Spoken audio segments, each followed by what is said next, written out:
সময় সবকিছুকে নিয়ে এগিয়ে চলে, আমরা সবাই সেই স্রোতের যাত্রী। কিন্তু এবার সময় নিজেই যেন হোঁচট খাচ্ছে। বিজ্ঞানীরা জানিয়েছেন পৃথিবী এখন আগের চেয়ে একটু বেশি দ্রুত ঘুরছে, আর এই দ্রুত ঘূর্ণনের কারণে দিনের দৈর্ঘ্য ধীরে ধীরে কমে যাচ্ছে। ওয়ালটন এখন দেশের সীমানা পেরিয়ে পৌঁছে গিয়েছে 50টিরও বেশি দেশে। ওয়ালটন, ঘরে ঘরে বিশ্বজুড়ে।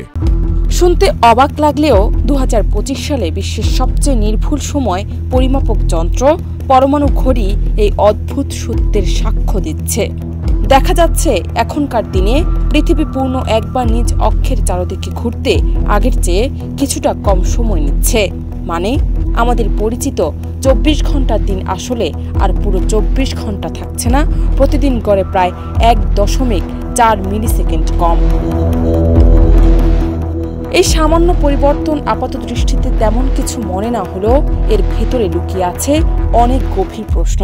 কেন হঠাৎ পৃথিবী তার নিজের ছন্দ বদলে ফেলল, আর এর ফলাফল কি হতে পারে?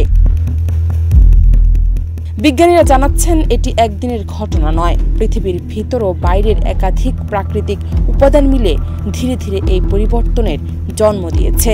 মেরু অঞ্চলে দ্রুত বরফ গলে পড়ছে, যার ফলে পৃথিবীর ভর কেন্দ্র সামান্য সরে যাচ্ছে। এই সূক্ষ্ম স্থানচ্যুতি পৃথিবীর ঘূর্ণনে প্রভাব ফেলছে। পাশাপাশি পৃথিবীর গভীরে থাকা গলিত ধাতুর গতিপথ, মহাসাগরের ঢেউ ও বায়ু প্রবাহের পরিবর্তন, এমনকি ভূমিকম্পেরও ভূমিকা রয়েছে পৃথিবীর এই ঘূর্ণন বৃদ্ধিতে। এত দ্রুত পরিবর্তন সাধারণ মানুষ অনুভব করতে পারবে না। আমাদের ঘুমের রুটিন বা অফিসের সময়সীমা এই কয়েক মিলিসেকেন্ডে বদলাবে না, কিন্তু এই সামান্য সময়ের হেরফের অত্যন্ত গুরুত্বপূর্ণ হয়ে দাঁড়াতে পারে এমন কিছু ক্ষেত্রে যেখানে সময়ের প্রতি মিলিসেকেন্ড নির্ভুলভাবে হিসাব করা অপরিহার্য। যেমন স্যাটেলাইট, জিপিএস, ব্যাংকিং, লেনদেন, সামরিক যোগাযোগ বা বিমান চলাচলের মতো খাত। 1 মিলিসেকেন্ডের গড়মিলও এইসব সিস্টেমে বিশৃঙ্খলা সৃষ্টি করতে পারে। তবে প্রশ্ন জাগে, এটি কি সাময়িক, না এর প্রভাব দীর্ঘস্থায়ী হতে পারে? বিজ্ঞানীরা বলছেন পৃথিবীর ঘূর্ণন একটি চলমান প্রক্রিয়া, যা সময়ে সময়ে পরিবর্তিত হয়, কখনো ধীরে কখনো দ্রুত। এই পরিবর্তন আসলে একটি প্রাকৃতিক চক্রের অংশ, তাই এটি নিয়ে আতঙ্কিত হওয়ার কিছু নেই।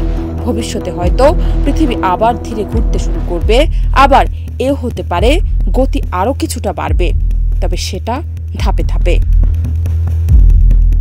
জান্নাত নিপু, দেশ রূপান্তর।